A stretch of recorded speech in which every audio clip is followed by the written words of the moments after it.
নিবিড়, সুমাইয়া জাফরিনকে আদালতে কখন তোলা হবে এবং তার কতদিনের রিমান্ড চাইবে পুলিশ?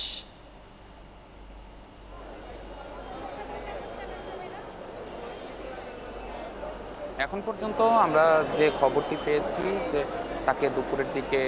আদালতে নিয়ে আসা হতে পারে এবং তারপর তাকে আদালতে তোলা হবে। এবং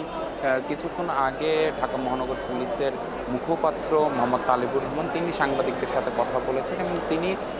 এই যে সুমাইয়া আফরিন তাকে নিয়ে আসলে বিস্তারিত ব্রিফ করেছেন। যে তিনি যেমনটি বলেছেন যে গত ৮ জুলাই বসুন্ধরা আবাসিক এলাকার কেবি কনভেনশন সেন্টার নামের একটি কনভেনশন হলে প্রায় সারা দেশ থেকে ৩০০ থেকে ৪০০ আওয়ামী লীগের নেতাকর্মী সেখানে একত্র হন এবং সেখানে আসলে তাদের যে গেরিলা প্রশিক্ষণ দেওয়ার যে প্রসঙ্গটি তারপর সেটি আলোচনায় আসে। এবং এই ঘটনায় প্রথমে মেজর সাদিককে সেনাবাহিনী তাদের নিজেদের হেফাজতে নেন এবং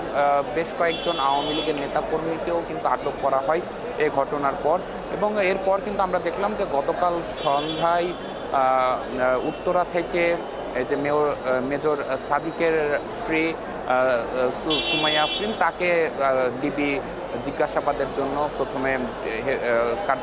ডিবি কার্যালয়ে নিয়ে আসে এবং সেখানে জিজ্ঞাসাবাদ শেষে আজকে সকালে মুখপাত্র যেমনটি জানিয়েছেন যে তাকে গ্রেপ্তার দেখানো হয়েছে,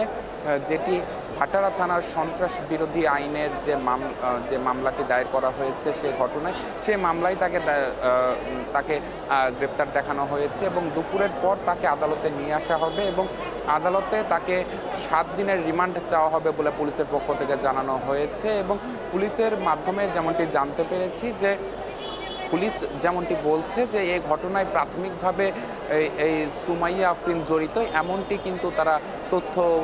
পেয়েছেন এবং প্রমাণও পেয়েছেন, যার কারণেই তাকে আদালতে এনে তাকে আদালতের মাধ্যমে ৭ দিনের রিমান্ড প্রার্থনা